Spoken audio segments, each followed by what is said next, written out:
రాష్ట్రంలో ఉన్నటువంటి విద్యార్థి నిరుద్యోగులకి ఒక చారిత్రాత్మకమైనటువంటి రోజు. ఎందుకంటే ఏదైతే తెలంగాణ రాష్ట్రం ఏర్పడితే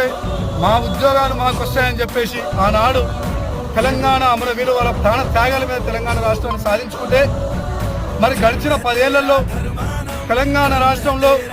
ఎలాంటి ప్రభుత్వ ఉద్యోగాలు నియమించకుండా అరవకొర ప్రభుత్వాల ఉద్యోగాలు నియమించి వాటిని లీకేజీ పేరుతోటి కేవలం బీఆర్ఎస్ ప్రభుత్వ కనుసన్నలో ఉన్న వారికే లబ్ధి చేకూర్చింది. కానీ విద్యార్థి నిరుద్యోగులు వాళ్ళ సమస్యలు తెలుసుకొని ప్రతి ఒక్కరు కూడా ముందుండి ప్రజాప్రభుత్వం అనేటువంటి కాంగ్రెస్ ప్రభుత్వాన్ని గెలిపించుకొని ఈనాడు తెలంగాణ రాష్ట్రంలో ప్రత్యేకమైనటువంటి విద్యార్థి నిరుద్యోగుల కోసం ఒక జాబ్ క్యాలెండర్ను నిర్వహించి యూపీఎస్సీ తరహాలో ఏ శాఖలో ఖాళీలు ఉన్నాయో, ఏ శాఖకి ఎప్పుడు ఎగ్జామ్స్ నిర్వహించారు